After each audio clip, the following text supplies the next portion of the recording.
everybody, we're here today to talk about research into mediumship, and I'm joined by Phil Kinnersley.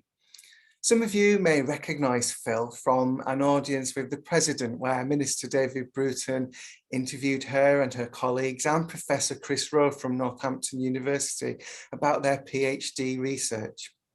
I know Phil from our church development circle. She's a participant in that, and she's a member of SNUI as well.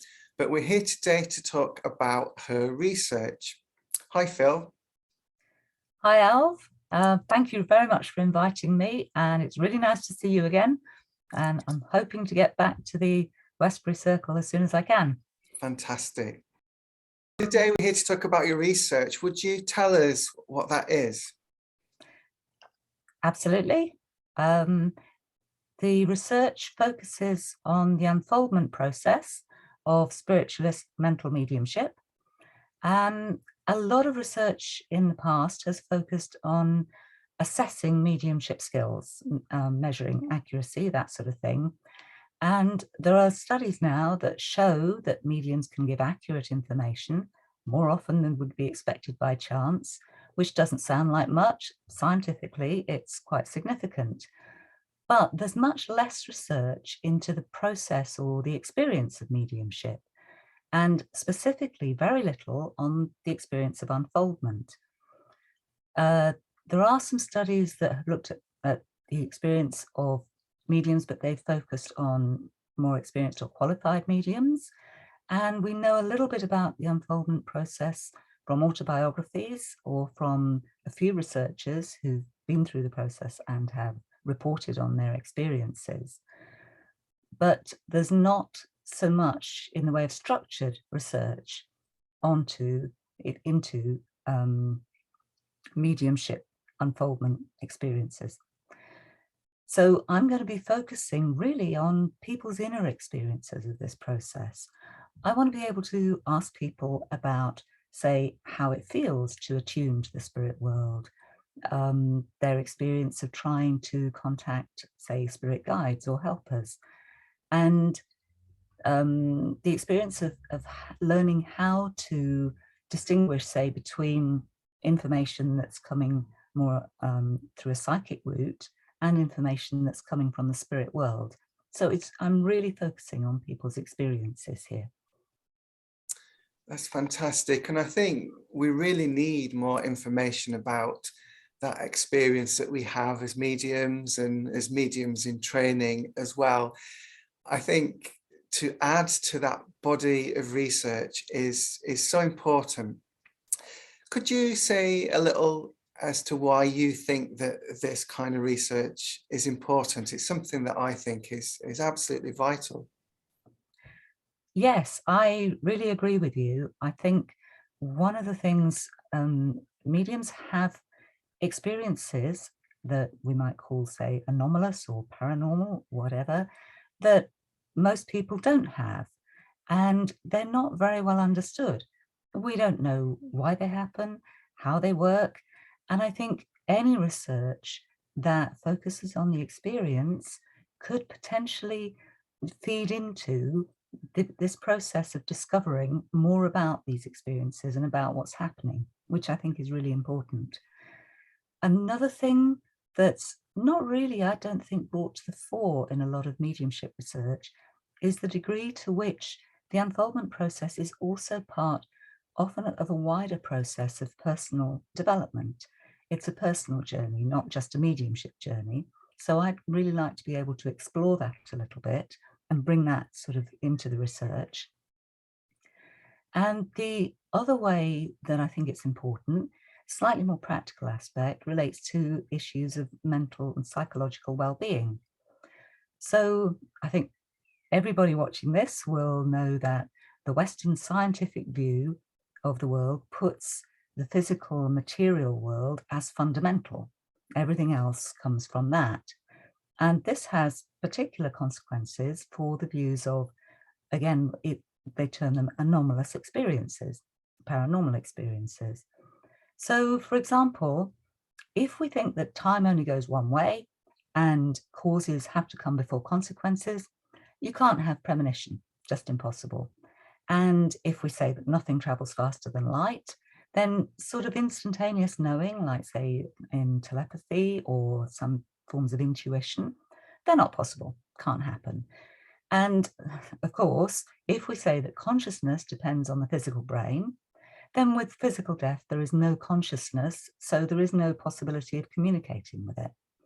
So all these things are just impossible. The trouble is that studies have shown that a lot of people have one or two of these experiences in their lifetime, and they may be very significant for them. And some people have a lot of these experiences.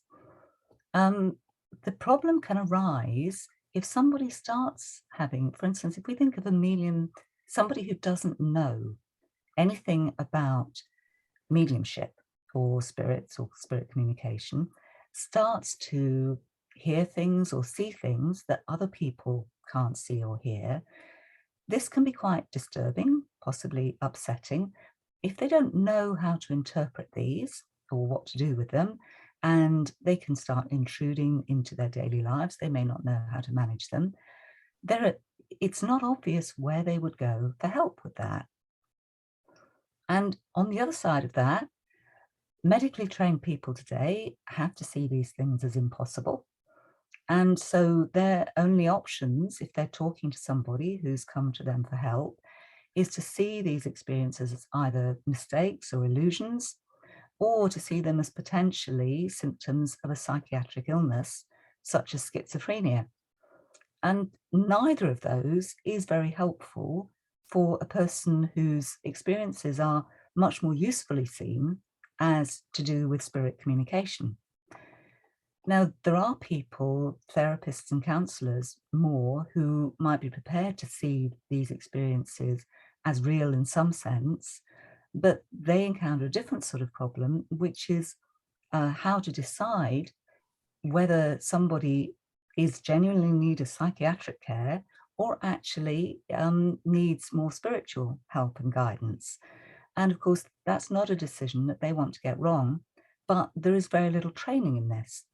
And I would really hope that looking in detail and carefully at people's experiences, especially at the beginning of the process, when maybe they're just starting to have these sorts of experiences, or they're just exploring the way they could be interpreted as spirit communication, or the way they can be managed, I would hope to be able to sort of maybe feed this in, and it could possibly inform ways of learning to distinguish between psychiatric and spiritual experiences.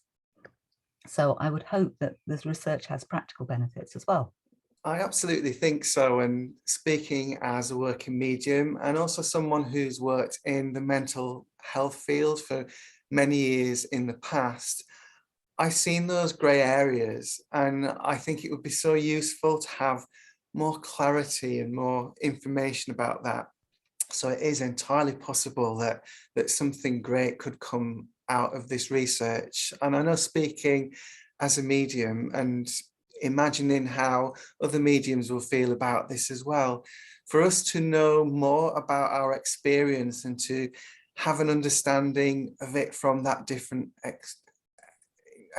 perspective will, just be so useful to really validate our experience and to help us to understand for ourselves what it actually means.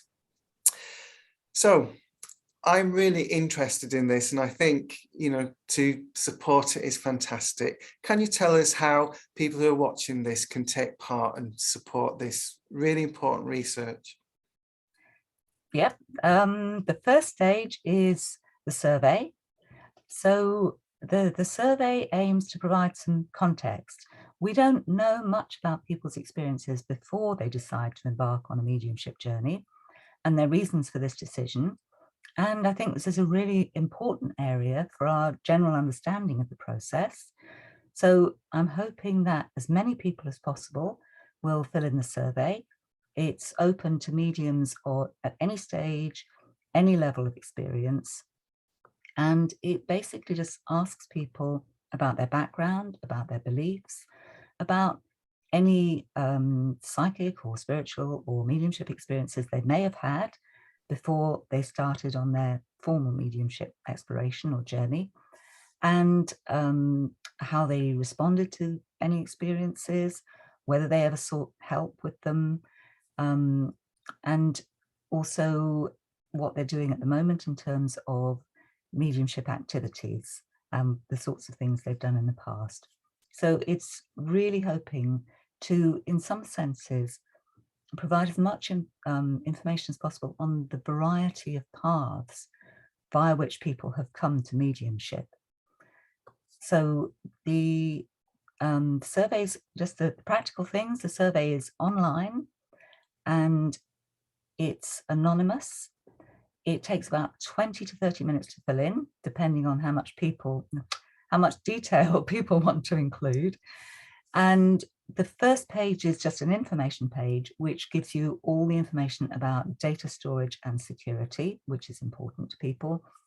And also there's a consent form for the ethics process. So that's the survey. And I think people can be really reassured that, you know, it's done very properly and very correctly. And this is under the umbrella of Northampton University as well. So you can be sure that you're taking part in some very important legitimate research. I understand, Phil, that there's a stage beyond the survey as well, where you're going to go into more depth. Hopefully, yes. Yep. I'm going to be leaving the survey open at least until the end of July, possibly longer than that. But before that, I'm hoping to start on some interviews.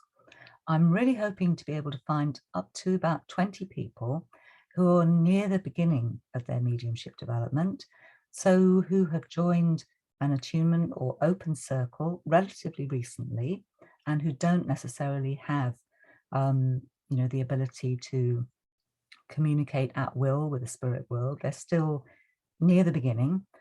And I would hope to be able to find people who will be willing to be interviewed 3 times over the course of 8 to 10 months, so that I can talk to them as they go through these processes. The interviews will just be focusing on their experiences of the circles. The interviews will be mainly online, unless there's a problem with this. I really want to stress there is absolutely no assessment or measurement of mediumship abilities or accuracy or anything like that. I just want to hear about their experiences. There isn't even any assumption that there will be any progress over this period of time. I do know that this journey is a sort of lifelong one. It doesn't necessarily all happen, in the first 6 months. And it's different for different people. And finding out the ways in which it's different and the ways in which it's similar are really important. So I'm wanting to hear from people about what's important to them, about their experiences over this period of time.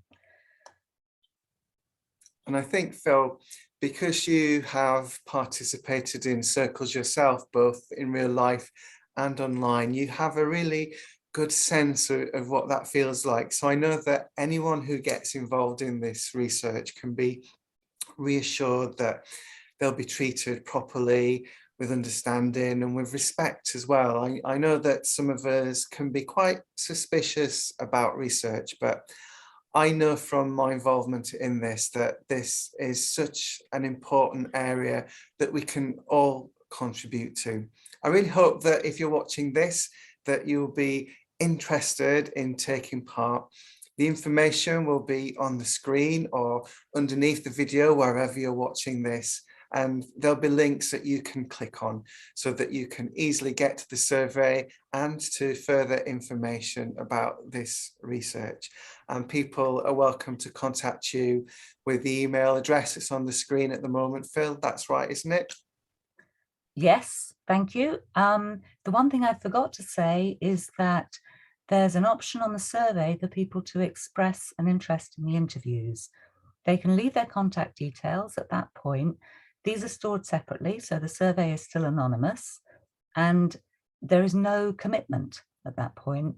I will just be in touch with them, not necessarily immediately, but when I go through the survey responses. And I would look to set up an initial meeting or discussion, either sort of video discussion or phone or email, whatever's easiest for them, just to discuss the interviews and give them a chance to ask any questions. And then if they're happy to go ahead, we'd arrange the first interview. If they don't want to do the survey but do want to participate in the interviews, then if they can email me directly, then that would be fine. So thank you. Fantastic. So we all know how we can get involved. There's just one thing left to do, and that's to click on those links, get in touch with Phil, and we can together contribute to this really important body of research that will really step up our understanding of mediumship. Thank you, Phil. Thank you very much, Al, and hopefully see you soon. See you soon.